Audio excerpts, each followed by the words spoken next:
আমি রুমের স্বাভাবিক তাপমাত্রার 2টি ডিম নিয়ে নিয়েছি। এর মধ্যে হাফ কাপ চিনি দিয়ে দিব। একটি হ্যান্ড উইক্সের সাহায্যে ভালোভাবে মিশিয়ে নেব।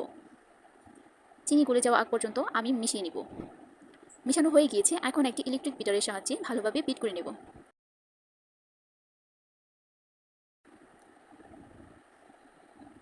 বিট করা হয়ে গিয়েছে, এখন এর মধ্যে 1/4 কাপ সয়াবিন তেল দিয়ে দিব। তারপর আবার কিছুক্ষণ বিট করব। এখন এর মধ্যে 1 চা চামচ চকলেট ইমালশন দিয়ে দিব। তারপর ইলেকট্রিক বিটারের সাহায্যে ভালোভাবে মিশিয়ে নেব।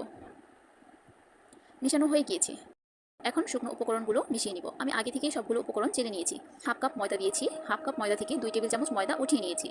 2 টেবিল চামচ ময়দার পরিবর্তে আমি এর মধ্যে 1 টেবিল চামচ কর্নফ্লোর ও 1 টেবিল চামচ কোকো পাউডার দিয়েছি। হাফ চা চামচ বেকিং পাউডার, 1/4 চা চামচ বেকিং সোডা, 1 চিমটি লবণ দিয়ে চেলে নিয়েছি।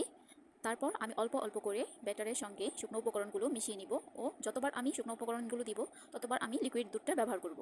আমি এখানে হাফ কাপের মতো লিকুইড দুধ নিয়েছি। দেখুন, আমি সম্পূর্ণ শুকনো উপকরণগুলো এর মধ্যে দিয়ে দিয়েছি। তারপর একটি স্প্যাচুলার সাহায্যে ভালোভাবে নেড়েচেড়ে মিশিয়ে নেব। মেশানো হয়ে গিয়েছে, আমি আগে থেকে একটি মোল্ড রেডি করেছি। এখন এই মোল্ডে আমি ব্যাটারটা ঢেলে দিব। আমি ওভেনে 180 ডিগ্রি তাপমাত্রায় 40 মিনিট এই পাউন্ড কেকটা বেক করে নেব। বেক করা হয়ে গিয়েছে, দেখুন কেকটা কত পারফেক্ট হয়েছে। ভিডিওটি ভালো লাগলে একটি লাইক, সাবস্ক্রাইব করে পাশে থাকবেন এবং পাশে থাকা বেল আইকনটি প্রেস করে দিবেন। এতে করে আমি ভিডিও ছাড়ার সাথে সাথে আপনার কাছে নোটিফিকেশন চলে যাবে।